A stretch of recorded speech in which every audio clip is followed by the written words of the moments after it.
まだまだ青いわね。アッパーカット。 Alright, hello everyone, this is Junho, and I was always wondering to myself, how exactly would I make Sayu a main DPS in a way? And I was trying to figure out, do I go crit? But crit doesn't really utilize a good portion of her kit. Do I go full attack percent? But attack percent doesn't really utilize a good portion of her kit. But then, I thought about elemental mastery, and I was like, okay, elemental mastery. And so I thought of a Shatter comp. Because Shatter is probably the best way to keep Sayu on the field. You know, you weaving in auto attacks, her elemental skill to roll around, to go ahead and like spread either cold or freeze or anything. And then her Daruma, especially if you have her at C6, which I don't have her at, also gains damage based off of your elemental mastery. So even Daruma would end up getting a good amount of stats later on down the line. So I'm just here to show you exactly how it would really play out. So far, don't think this build can necessarily work in the current Abyss for several reasons. One reason being that like the Karagi, I think, the big samurais, they can end up being immune to freeze, which basically renders Shatter completely useless. So this is basically my face every time I try to do that. So yeah, I'm just gonna show like against a good portion of these enemies how Shatter would work. I haven't tried it against like the latter half of this event, so I'll just try it. I'll just try it on extreme for some of these, just to show off like the potential of it. Slime's maybe a little bit of a hassle.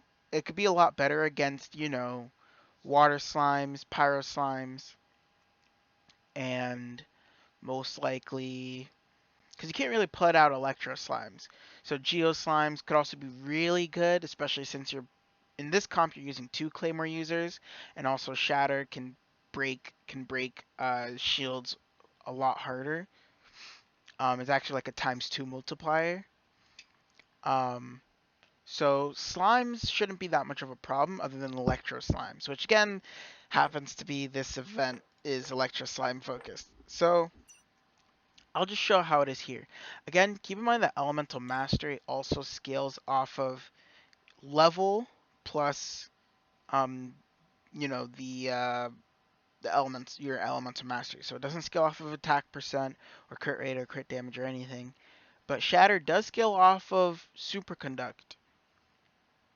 So, or it does do bonus damage off of superconduct since it's considered physical damage, which is something to, you know, you could probably build around if you really wanted to. Maybe a full elemental mastery Beto or something like that, and you go Chongyun, and that could end up making some type of use, right? So let's just get this started. And so I went Sucrose to make sure I can group these enemies up together. So this goal is just to group them up together. And then, look at the shatter damage. 10k shatter. It's quite the amount. It is pretty insane the amount of shatter you can do in this scenario. Okay.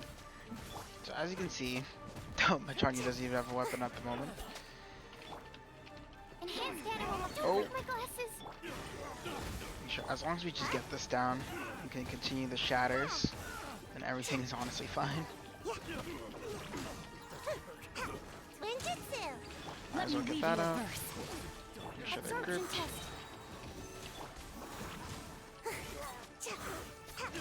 Just big shatter damage.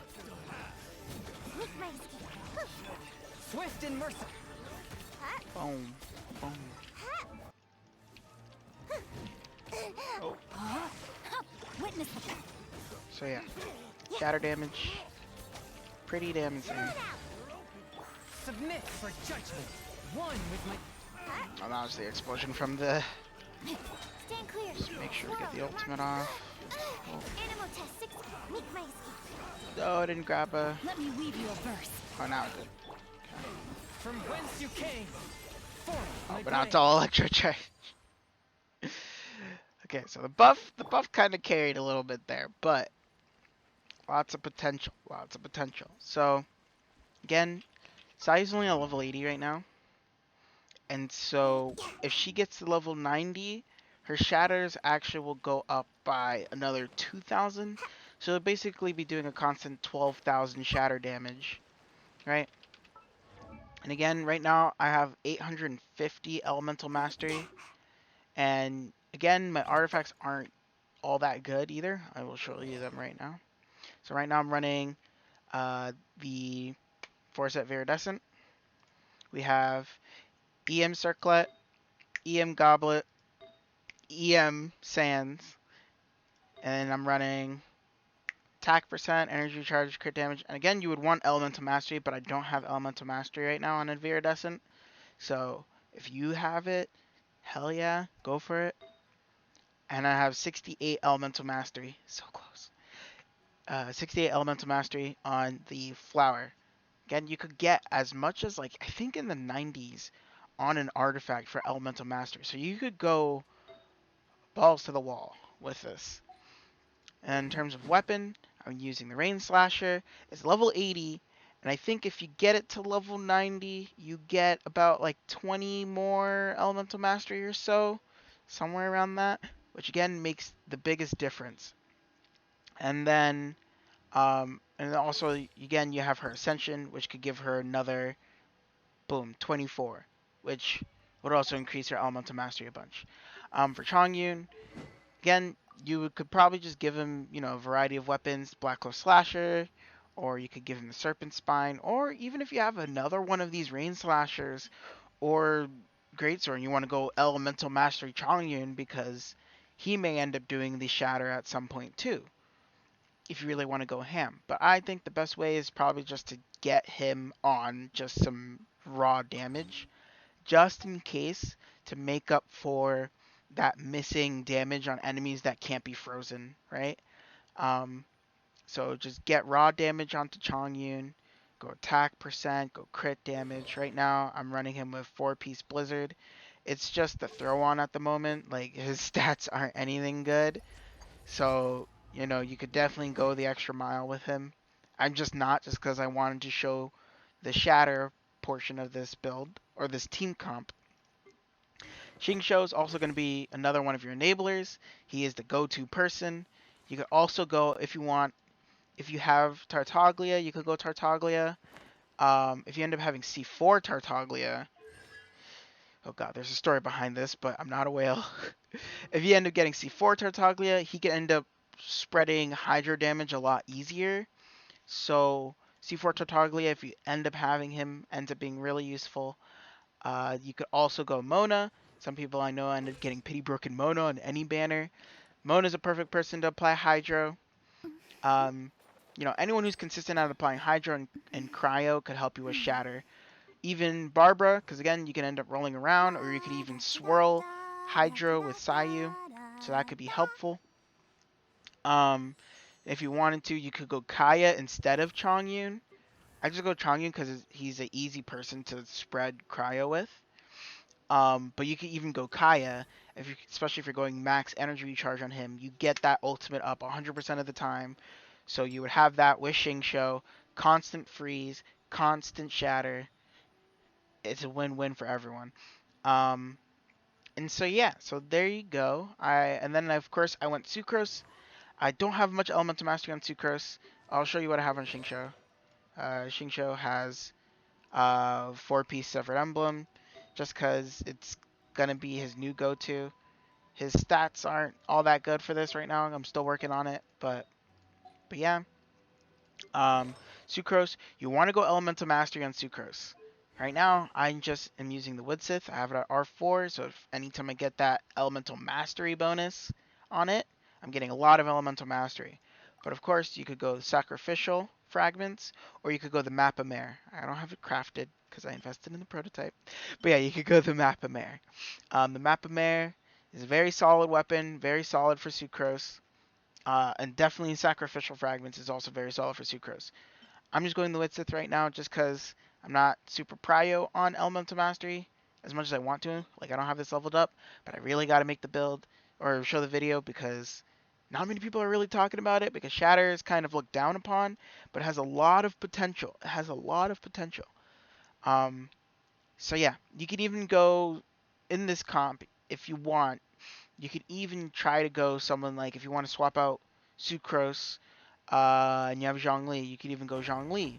Zhongli will also give, it's because of his shield passive here, can go ahead and give a decrease in physical damage, or physical resistance, my bad. If I could find it here. Jade Shield, here we go. Physical resistance of opponents is decreased by 20%. This does affect Shatter, so your Shatter damage can be increased even further with this, with Zhongli. So again, if you want to go Zhongli, you can. It works. Um, you could probably replace Sucrose for it, just because 20% more physical damage may outweigh the loss in Elemental Mastery transfer, right? So you could go Zhongli in that sense. You also have a Shielder, which could be very helpful in these scenarios. You already have Sayu as your healer, so it's a well balanced if you end up having Zhongli. Um, but yeah, so this team is very budget, right? It's very budget like reliant, right? You don't really need to build much. You just have to build Sayu. Oh, for a 3-star option, the Bloodstained Greatsword. This weapon actually ends up getting more elemental mastery than the Rain Slasher. So if that's not anything to go by, it's definitely worth going upgrading this if you want to commit to this build or any other build on Sayu. This weapon does give the most amount of elemental mastery, which means more healing. If you have C6, more damage, and more swirl damage, right? So it's a win-win scenario just with this 3-star sword, 3-star great sword. So yeah, so that's the build that I want to show off, Seems like I should have and just stayed in I bed hope today. I hope it comes helpful. I hope people try it out. It definitely could use some modifications. Could get stronger. Um, some people can end up going a little bit less on the shatter side and go a little bit more damage, but then still just have shatter as that backup damage. Could be useful. Some people run attack percent on Sayu more than an elemental mastery, so you could swap out her goblet, right? You go ahead and swap out her goblet for an attack percent goblet, something like this as a flex, right? Um, if you go in attack percent goblet, you're getting more heals, and your normal attack damage isn't going to be that bad, right? It'll be a little bit stronger. You're just sacrificing some of that shatter damage and some of that healing, but or actually you're sacrificing the healing in some places and adding it more into other places, right? And your normal attack damage will be better because when you're auto attacking with Changyun's uh, cryo weapon imbue or whatever, you'll be getting, more damage on your auto attacks, which could be good and match up to the shatter. And so yeah, that is about it. So I hope you guys enjoyed. Please decide to like and subscribe, and I'll try to bring more videos more often. So yeah, thank you. I'll see you guys later.